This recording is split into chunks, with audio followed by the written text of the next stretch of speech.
Et c'est aux entreprises qu'on parle aujourd'hui. Laurent Minot est avec nous. Bonjour. Bonjour. Vous êtes directeur général France d'Autour du bébé, qui est le deuxième réseau français de magasins spécialisés en puériculture à des bébés. Donc autour du bébé, c'est un accompagnement personnalisé, car forcément chaque parent est différent. Et singulier.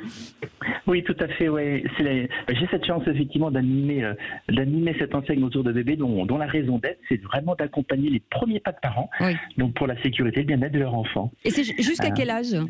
Alors l'enfant, ça démarre avant qu'il naisse, notre client, puisqu'on accompagne les parents, et puis on l'accompagne jusqu'à 2-3 ans. D'accord. Est-ce que vous êtes considéré comme un commerce essentiel aujourd'hui ? On est considéré comme... les produits sont considérés comme essentiels. Oui. Après, la définition de quels sont les commerces qui peuvent ouvrir ou pas ouvrir, c'est plus compliqué. Parce que les textes de loi sont pas très... sont loin d'être clairs. Donc, les magasins qui font plus de 400 mètres carrés, qui sont dans la première liste, peuvent éventuellement ouvrir. Mais la plupart, effectivement, sont fermés aujourd'hui. Et par contre, les produits puériculture peuvent être accessibles aux magasins qui ont, eux, l'autorisation d'ouvrir. À part ces fermetures, j'imagine que, comme beaucoup, vous faites partie de ceux qui ont accéléré leur digitalisation, forcément. Oui, alors c'est effectivement l'impact de la crise, il est comme toute crise, joue comme un catalyseur et un accélérateur des évolutions. Et c'est vrai que la digitalisation, parce que c'est les évolutions de la distribution, le changement de paradigme, il n'a pas démarré avec la crise, c'était bien avant, avec l'arrivée effectivement du digital et de l'internet. Et puis surtout les remarquables performances d'un champion du monde qui s'appelle Amazon, qui vient changer et bouger les lignes du consommateur et les attentes du consommateur. Donc c'est vrai que si on ne s'adapte pas à ça, on est mort. Il y a deux stratégies possibles en face d'une crise. Soit on est défensif et on rentre dans notre tranchée, on fait rien et on attend que l'orage passe, ou au contraire on est offensif et on est au cœur des difficultés, on se dit qu'effectivement c'est là au contraire là que je vais trouver des opportunités, faire la différence. Et c'est ce que nous on a fait, comme beaucoup d'enseignes aussi en fait, dans le retail, digitaliser. Et alors ça nécessite évidemment de faire preuve d'audace, d'investir, de se réinventer, mais c'est une nécessité. Et c'est la nécessité, c'est de répondre aujourd'hui aux défis de l'omnicanalité.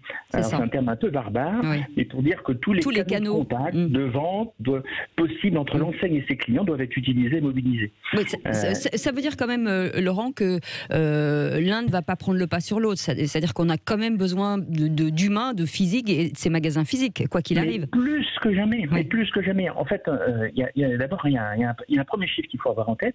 Même si effectivement 2020 était l'année où pendant 3 mois, les magasins ont été fermés, donc il y a eu ce boom effectivement du e-commerce.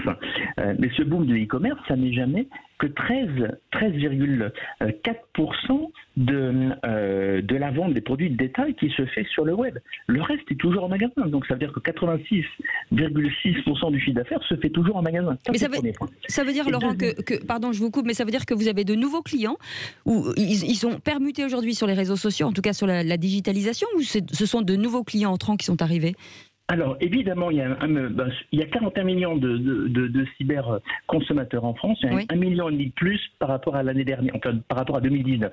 Sur 2020. Donc il y en a effectivement plus, il y a eu plus 8% du chiffre d'affaires, effectivement, plus de progression. Mais ce qu'on oublie de dire, c'est que ces 8% de progression ne se sont pas faits chez les pure players, ils se sont d'abord et avant fait tout dans les enseignes qui ont des magasins physiques, qui ont tout simplement ouvert le click and collect, ou chez moi, nous on a ouvert ce qu'on appelle un peu le ship from store, c'est-à-dire la capacité à vendre à partir de l'internet les stocks des magasins.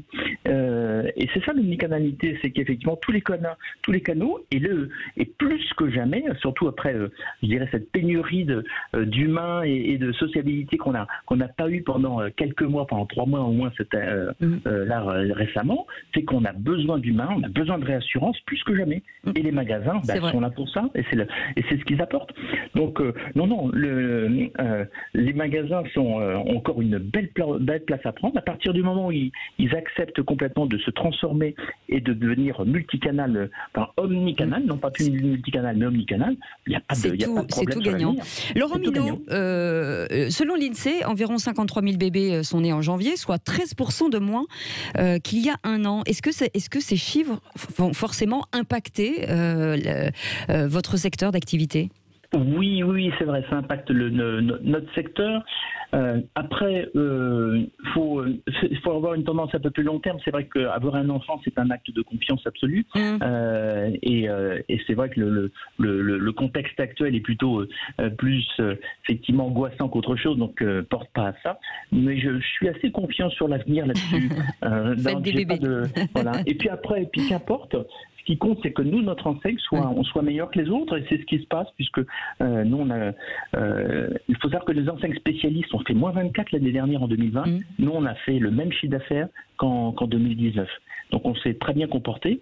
Voilà, ce qu'il faut, c'est être plutôt meilleur que les autres, et surtout être positif et confiant. Être positif. Ah oui, mais voilà, bien sûr. C'est ça. En tout cas, ça s'entend dans votre voix. Merci beaucoup, Laurent Minot, d'avoir été avec nous. Je vous en prie. Directeur général France ADBB, autour de bébés. Voilà. Donc, et faites des enfants, c'est important. Voilà. Bien sûr. Et passez une belle journée. Ça passe par ça. Absolument. Merci d'avoir été avec nous et merci pour cette joie dans votre voix. À très bientôt.